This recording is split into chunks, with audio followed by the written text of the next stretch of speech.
Opo kayo. The Senate President Aquilino Pimentel III, Ambassador Ralde, the Indian Ambassador to the Philippines, General Ronald de la Rosa, Mr. Dante Jimenez, Volunteers Against Crime and Corruption, Board of Trustees, officers and awardees, fellow workers in government, my beloved countrymen. Alam mo, it is not only the drug menace that has created a crisis in this country, but we do not seem to agree all. And this is a democratic state, and I will always concede that right to them. How we define justice in this country. As lawyers, criminal law, especially yours truly, I was a prosecutor for 10 years. And in school, there are two schools of thought taught in our schools. One is that it's the classical theory that you pay for your crime. The other is the positivist, which is actually the one adopted in most of the countries now around the world, is that there is always a chance for the criminal to recreate himself and brought back to the mainstream of society. I agree, but not all. Which is the better gamble? Me, I stick to an eye for an eye and a thought for. Yung ganun na istorya, kasi ako, I believe in the classical theory. Lahat naman tayo, may justices, lahat dito, taga-gobyerno, si Senate President, si Bartap Natcher. But ultimately, at the end of the day, it is how you characterize yourself, kung ano ka. It's not really dependent on the professors or the learned lecturers of our country, but I said, it is always how you gauge yourself as a human being. Ang problema dito is different interpretations and different, those pretenders and also know too much or know too little, dito tayo nagbabanggaan. Kasi when I was pondering on whether or not they would run for the presidency, foremost in my mind was the problem now of drugs, corruption, and criminality on the streets. The criminals had a heyday. I do not want to attribute anything to any previous administration, but I would say, hinayaan nila. Hinayaan nila ang droga. And I was a mayor of Davao City. I was the favorite whipping boy of the human rights people. Well, of course, if that is their belief, then so be it. But the problem is we do not agree, or we cannot agree on our basic principles, how we look upon crime, criminality, and the application of the judicial interpretation of criminal law. Meron doon ng mga hardliner, meron naman yung gusto, scholarly journey in this world. You know, we only live once. We cannot come back here again to correct our errors. Now, during my campaign, I was hitting hard kasi galit ako sa gobyerno for actually letting the monsters to grow and grow, and I did not even realize until I became president how widespread and the dimensional problems of the drug industry. You know, yung Director General ng PIDEA, si General, who was with me? No, he's the president one. The other, well, they made almost an accurate estimate that the drug was about, the addicts rather, numbered around 3 million. Nung na-presidente ako, in Davao it was clean. And I would be very frank with you, in front of everybody and the nation. Davao, you can walk, wala naman masyadong rape. There are nakawan, pero hindi naman gano'n na yung papatayin ka, rape pa yung pamilya mo. Alam mo, prosecutor ako. And maybe, if ultimately, yung persecution complex, baka pumasok sa isip ko. But that ain't the case dito. Individual yun kaso por kaso. When I look at the guy, just also the body language, malang totoo itong yawa na ito. Parang ganun. I have acquired that sense of 10 years of doing trial work. Nakahalata na ako na mahirap kung hayaan ko lang ito nung mayor ko. 1988 was the crossroads ating bayan. And there were a lot of guns issued to people without any investigation of whether he can handle a firearm in his hands. And because of the desire of the government at that time to get rid of the communists in my city, yung Alsamasa, and every Tom, Dick, and Harry who claimed to be an anti-communist guy in town was issued a firearm.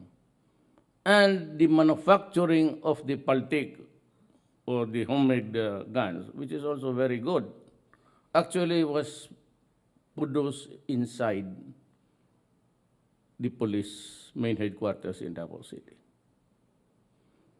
There was a lathe machine, they acquired for accuracy of the, talagang finished product very good because they took in some guys who were experts dito sa machining and everything.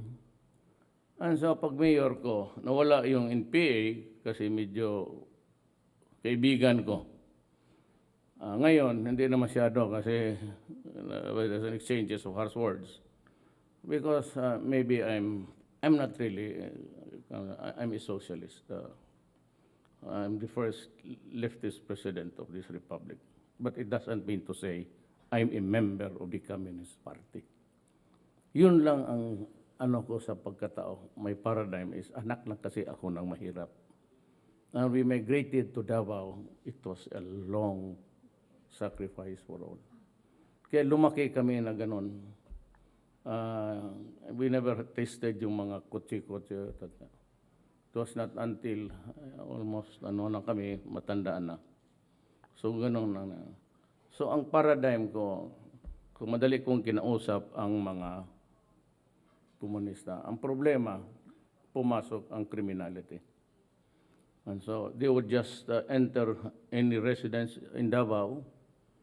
Since you cannot withdraw more than 50,000, mahalata The banks are only, would limit you each withdrawal. So if they ask for a certain amount, kung hindi makautang yung tao, they stayed inside the house as boarders and, freeloader and raping the women, all of the women inside that house. 2-3 days, parang hinos days nila. So, doon ako na, sabi ko, this cannot go on. This has to stop.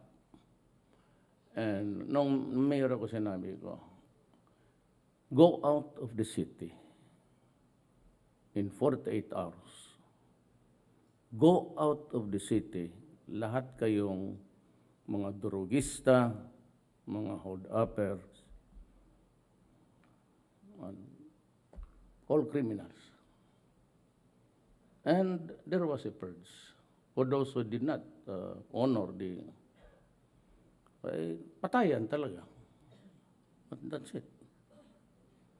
Pagka lumaban ka, any false move, it was not until after the nauso yung bomba na self-destruct then blowing everybody out to the heavens.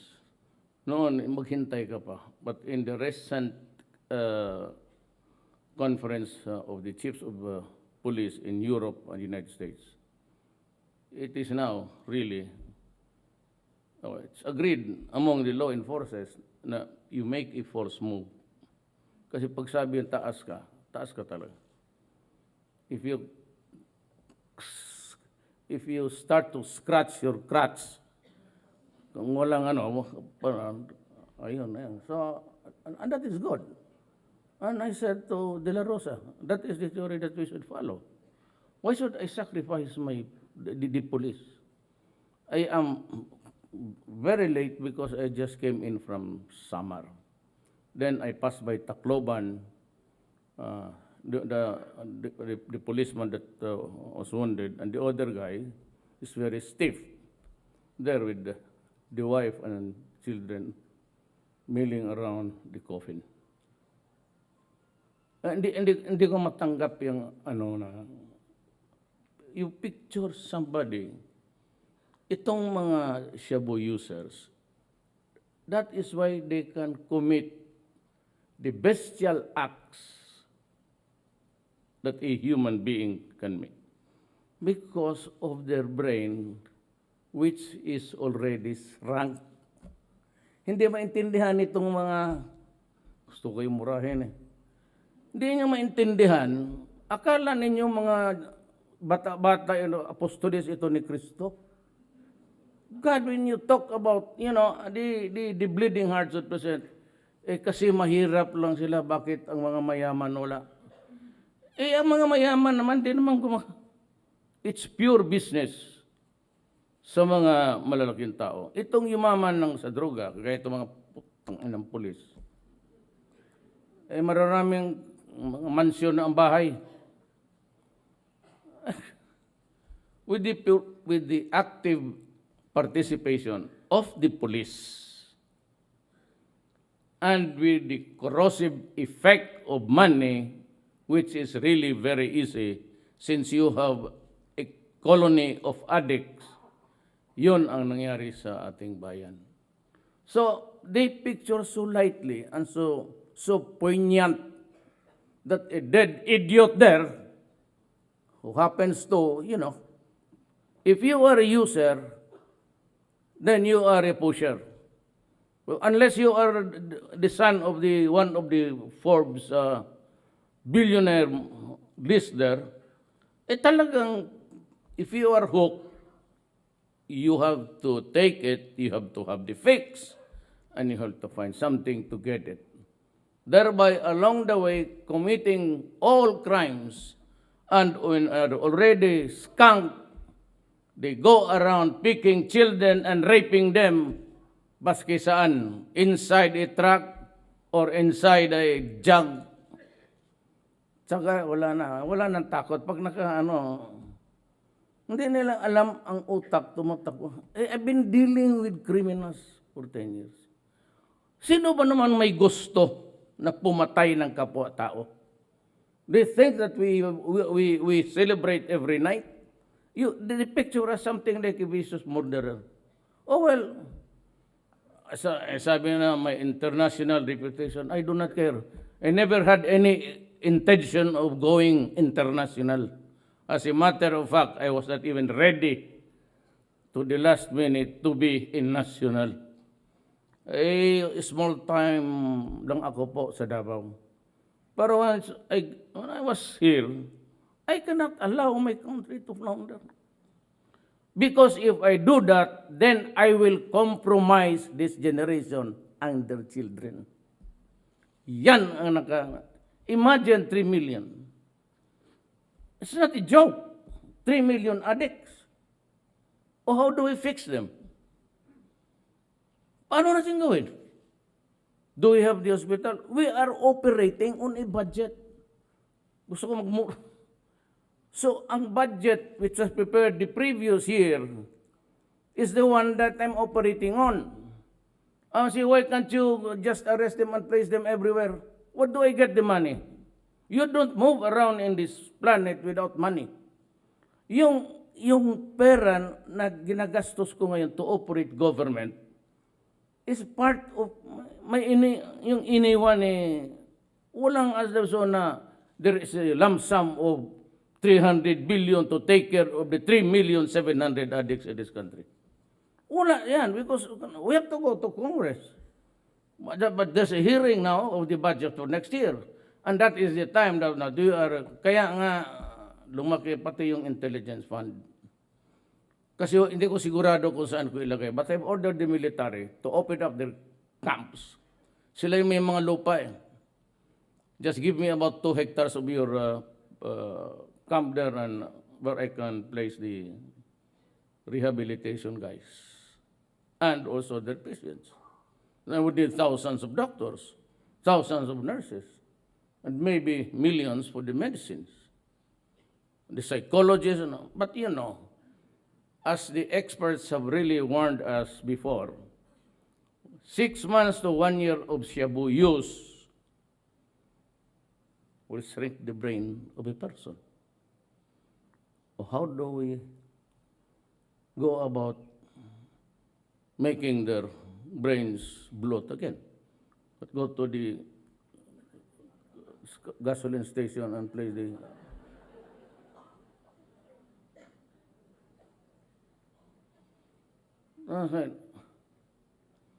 tingnan mo itong human rights. I know it is the target really is the establishment, the abuse of government on its own people. That's really the essence of it. But at some time, you know, even itong mga abusaya, you know, I have a little blood in me. Maranaw ang lola ko. But for the first time, sinabi ko talaga, and I'm addressing you now, guys, nawala ang believe ko sa inyo. Because a Tausug warrior, well, that's according to the stories sa mga, dito ako sa Moro community, supposed to be brave and honorable men. When you kill that child, 7 years old, and the others in front of the camera, nawala ang respeto ko sa inyo. That's why, pinadala ko yung mga sundalo. I know that there will be some reprisals. I'm ready for that. There's always a drawback there. But, you know, every time you do that, it's a slap on the face of government. And ito yung muka ng gobyerno. Well, maybe Congress. But when we publishing, what's wrong? What's keeping this country jerky? It's the face of the president. Kaya mag-ano nito, I would say, just because. So, he is poor, and because he was poor, that is the dramatics of these idiots. Poor, so he has special privileges because he's poor. So you do not go hard at him. Maybe treatment, even though he's crazy already, we just have to sacrifice for publicity. Oh, didala namin sa ospital to. And pagpunta sa hospital, the hospital would just say, we'll take care of him 5 days. After that, he goes out. Because we need the bed spaces for the others. Oh, saan tayo pupunta nito ngayon? Where do I get the billions? Ang budget ko hanggang dyan lang. Sabi niya, okay. Kaya in the meantime, pinapatay mo na lang. Ay, anak ka nang papatayin talaga kita. Huwag mo magprangkahan na tayo. Magpatayan talaga tayo dito. I cannot simply define justice that is fair to all. Life is never fair. But when you start, you who is the cause of the cause, is the cause of them all. Who gave you the right? Forget about God. Forget about the laws of men. Just think of the one universal equation. Who gave you the right to cook shabu? Sell it to my sons and daughters and make them crazy. Sino? Huwag mo na yung Diyos, huwag mo na yung batas. Huwag mo na yung human rights. Huwag mo na yung sabi mong mga vigilantes. Who gave you the right to distribute shabu and destroy a community? You are going to destroy my country, you will die. Anak ka na. Magklaro tayo dito. I will not allow it. I will not compromise the next generation. Patay sila. Maraming pamilya ngayon, if there is in a family may drug pusher or drug user, sira ang pamilya. Automatically, that family becomes dysfunctional. Kasi magnakaw na yung bata kung wala nang makuha doon sa ano. Ngayon, si drug lord, there is none. Where's the big fish? You've been always asking, saan sila? My God, I'll tell you, they are outside of the Philippines. How they conduct their business by cell phone. So, baski dyan sa prison. This is the only country where you conduct business regarding shabu to the cell phone.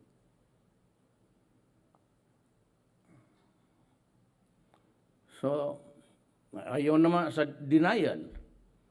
Months before, sinasabi na nga, may niluluto na shabu dyan sa loob.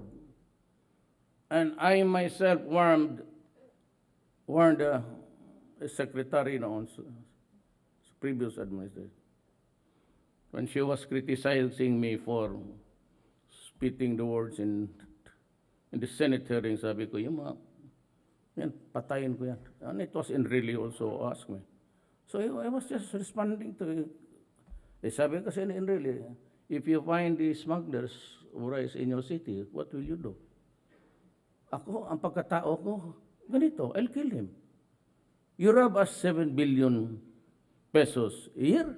Hindi kita bubuhayin. There's an amigo, I kill people for money. But since you are a drug pusher, I'll kill you for nothing. Hindi tayo magkaintindihan dito sa bayan natin. Well, this is democracy. Unfortunately for you, I won the election. But what was wala akong senador, wala na ako, si Coco lang mag-isa.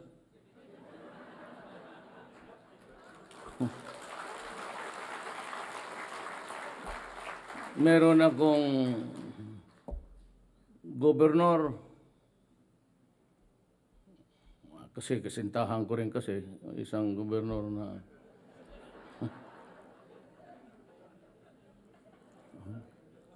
si Abet Garcia, pati si Aimee. Yan ang gobernador ko. Wala akong barangay captain. And yet, I won by 15 million. 6 million of that was my margin over. So, ang sabi ko noon, pag na ako, ito ang issue sa atin. It's not about infra. Every year may infra talaga. That's the source of corruption. Sabi ko, wala ako. I will do away with corruption. It will be a clean government. Then and now, I will state to you publicly, there will be no corruption in my government. Because if you do that, baka maisip, I'm not good at Tagalog. If you do that, then I'd be, might try to reinvent you into a drug pusher. Baka akala ko lang, sorry corrupt ko lang pala, akala ko drug pusher ka. Kaya nga, he was the cause of the cause, is the cause of the matter. You only have yourself to blame. So, you should not be shouting na unjust. Sinabi ko na noon when I was, the secretary leader is Ramos. May pinakita siya sa akin. You're Duterte, you read this. He went to me. So nakita ko. So I just kept quiet. So, what do you intend to do? So, sir, wala akong pera, sir, talaga. No, I'm not examina. What can you do for your country? So, sir, I'm not the one who should be fixing this. Baka sila mismo sa military and police. So, you have to run. Because you're the only one who can do it. So ano sir? Huwag na tayo, do not mess up with me. Tumakbo ka. I refuse. October 16, hindi ako nag-file. Nagalit, bumalik ng Davao. Money? Do you want money? I'll give you a bank. You run. Saan pera, sir? Ay, maghintay ka lang kasi mag-contribute mo yung mga... Pero may binigay siya. Diyan, sa harap ko. Donated by my friends, an illiterate of mine. The list of the guys that you have to thank. And so he was pressing me. So nag-substitute ako. So what was my program of government? No corruption in government. I will suppress drugs and crime. So, itong mga human rights, they should have campaigned against me. So how about now the 15 million who voted for me because they want corruption? Stop. Yung mga tanim-tanim bala niya. Isiper kita dyan sa body bag. Mama,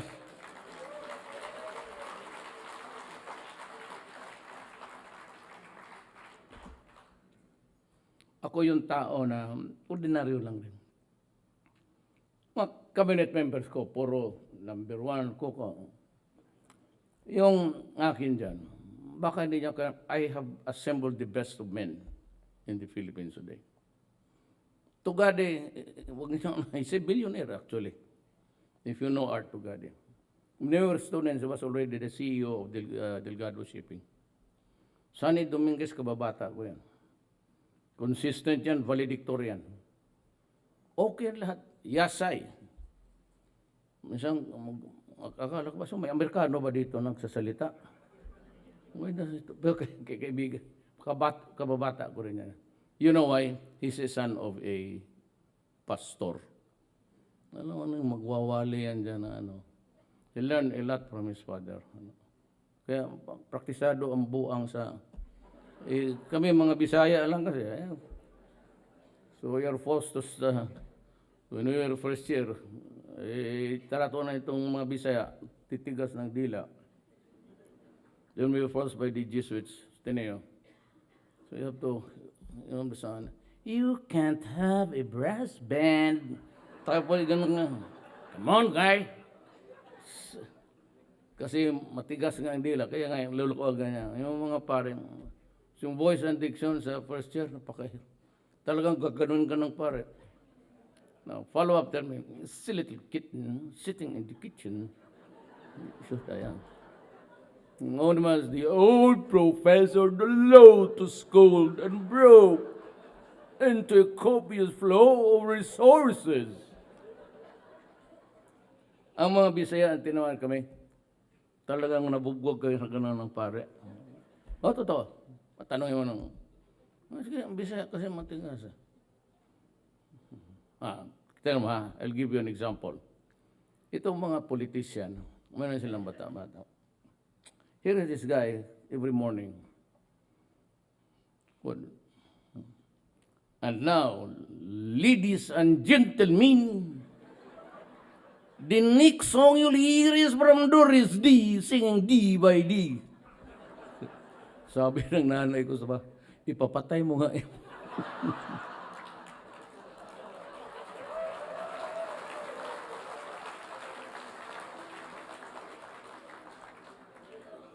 Well, that's life. But let us be clear on this. I am committed by my oath of office. Yung mga victims, they did not start the process that turned out to be bloody. Sila yan. Sila yan nagluto. Sila yan nagpababili. Alam nila na bawal yan. Mahirap ka umayaman. The world turns every 24 hours in a cycle. It will never stop to listen to you of your excuses. Just because mahirap ka lang, yung kanang hanggang. Ako, kung hindi ako sa gobyerno, ang anak ko ni-rape mong babae. bungog ka sa droga, bubuhayin kaya kita. Yung mga sundalo nandoon sa hulungan, there's fighting raging on ngayon. So, binuhos ko talaga yung sundalo doon. Pag uwi nila, malaman nila na ang asawa nila o yung nilulang mo sa droga o anak nila, hindi ginalaw mo. Would you think that you could assuage his anger, his hatred by just one dead body? Magwawala yan. Look, ganito yan eh. At the start, talagang pinasok namin yung intriga. Si A, nagturo, luluhingin, si B ang nagturo sa iyo. So, hulayaan mo lang. Hulihin mo, let him out. He wants to fix the case, let him. Tapos, we begin to look for B. And si C naman, sabihin namin na si A man na nagpiyait sa iyo. Tapos, hulihin namin. Sige, but, you want to bail? Okay. No po. Walang problema. Paglabas, we'll go. So, we sowed intrigues. I got it from reading so many books about mafia. So, it's just sayang walang mafia dito. I could be the head of a very bright na ako dyan sa intriga. And we started. Yung mga balot-balot, it's torture, that's not ours. Maniwala ka. Walang panahon si De La Rosa. Hindi ka niya masuksukla yung buhok niya. Tapos magbalot pa siya ng tao. Oh, just shoot the guy and throw him there. Why do you have to? Ilang oras gawin mo yan? Yan ang trabaho ng kabila. Yan yung torture nila. So, hindi lahat na government, lahat na lang government. That's the drama that's being played out to you. So you choose. Me, I'm a hardliner. Me, I'm ready to kill.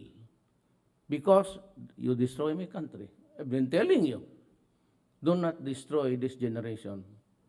Or if you allow everybody to just come in and invite them to do business sa drug industry, then there is no tomorrow for your grandchildren. You'll end up just like the failed states of South America. Basahin mo yung kay Ian Grillo on how they operated. Led to yung mayor noon, babae, she takes her oath of office in the morning and the afternoon, she's dead. That is why I am in favor of Senator, yung postponement ng election. Because there is a war going on. And, pag ginamit ng mga tatapusin ko muna to sila. So, kakapunin ko to, castrate them, so that they will not, because otherwise, the next thing that you'll realize is that we have a narco-politics. Sabi ko, in 3 to 7 years' time, papasok yan. Because of the so many billions. And we have to destroy their lieutenants. If the lieutenant is rich, ay di poor, ay ganun rin. You cannot be selective. This is a war. Actually, my orders to De La Rosa is destroy them. My orders to the armed forces of the Philippines now fighting the Abu Sayyaf, destroy them. Wala tayong drama dyan sa... Mananapag-usapan na natin yan. Treatment, treatment of prisoners. Not now. We are busy with the... Then we will have a reckoning when the day comes. And we will answer. Ako. But let it be known to everybody. Young police, pati military. If I order them to do something against crime and to stop criminality and terrorism, they will have my blessings and I will support them all the way. I will never, never, never allow a policeman, a soldier to go to prison for doing his duty to the country. Pahay tayo dyan. Pero yung mga tagdalawang asawa, ikaw ba, ilang asawa mo? Chief PNP. Taga Davao ito, pero ngayon, I have not heard. Or if I heard, I did not hear it. So I cannot stay long with your, I'm also invited for dinner, yung mga may tama na mga sundalo. So because it is kagiting, sabi ko, let's have dinner in Malacanang. So I bought so many wheelchairs, give them computers. Here's one lieutenant who lost his eyes, both. Yung umiyak sa TV, yung yumakap sa akin. Sabi ko, do not worry. I will take care of you. I will reinvent you. So it's now learning Braille. Maybe we'll have something, baka sharpen your memory at magkuha ka ng law doon sa San Beda. Kausapin ko yung mga pare. Just if somebody reading to him will find out if he can be of service to his country in another way. Yung AFP, to my horror actually, huwag lang ingay sa dating wala silang MRI, wala silang, ang building nila was, yung drainage bumabalik na. Paano yan? How about the germs? Wala mang drainage na. So sabi ko, you condemn it, then I'll give you a new bill. I gave them almost half a billion pesos. And, sabi ko, let me discuss. One, mga negosyante tayo eh.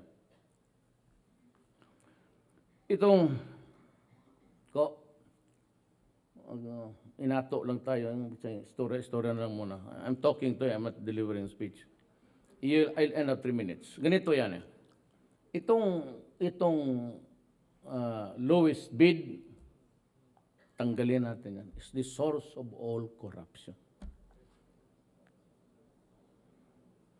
I will not compromise the armed forces by... Nandito yung kuha, sabihin ko sa'yo, oh my God, I will not follow you. Kasi lahat corruption yan eh. Yung pinakababa, walang kapital yun, laway lang. Mag-imbento ng korporasyon, ng MRT natin, ano yung nangyari sa krami, nag-express. Pagsagot ni, kung siyempre may negosyo ka, tutubo ka, kung patay na. Kasi gusto, bidding. Tama yan eh. Let's look at it should be quality first. Ang specification is quality. Durable because it's being used by government. But let's cut this crap of lowest bid. Walang kapital yan. I-subcontract na yan. Tapos yung 20%, alam mo na. Tapos another 20. Would you believe it? Even the barangay captain signs the completion sa barangay niya. So he gets another 2-3%. So ang project mo, kaya ang mga sundalo, sabi ko, ito mga sundalo, one day puputok to. Because they go around the country. Would you believe it, my airport, ang airport, akala ko, dito, sa airport sir, bakit may building? Parang basketball court. Tinignan ko sa record kompleto. At talo pa ang naya eh. Kaya ganito yan, yung 100 kilometers, hindi talaga mag-lowest bid ka. Ang dadating sa'yo, it's about 60. Ganun yan.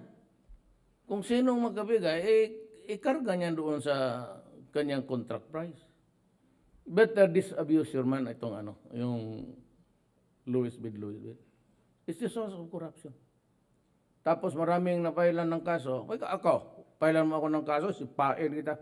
I would not compromise with, there's only 2 sources, 2 countries where we can buy magbili ka sa iba, lalagyan nila ng bakukang yan dyan. Nakikinig sila sa atin 24 oras. Tapos, yun ang lowest bid mo. Kalokohan. Kaya we have to talk to itong COA. Sometimes, when the integrity of the republic is at stake, do not give me shit about kailangan magbili ng lowest bid. Tapos yung mga baril, nako, there are said only two sources, two countries where we can buy the armaments and especially the gadgets for intelligence gathering. I have to inform you this because you must know. Alam ko hindi nyo alam ito, pero I've been with 23 years akong sa gobyerno. 10 years akong prosecutor, 1 term ako congressman, 1 term ako yung vice mayor ako nung anak ko yung nanuntok, yung si Inday. Ganon ang istorya ng buhay ko. But I'm happy that we are here. Ayan kasi pag sinabi na victims of crime and corruption, lahat tayo may tama. Kasi taxpayers tayo lahat eh. But he said, let us give our people a respite sa corruption. I'll give them 6 years. I will be very harsh, very strict. But it's only because it is not our own money that we are spending. It's the people's money. So I agree with the vision. And then ang objective, with your vision sa ating country. And I suppose that dapat na tayo kasi maraming, alam mo pag anong tao board na magsige kamot ng kamay kung ano ang kati-kati na lang, I now realize it's time to stop talking. Maraming salamat po. Thank you.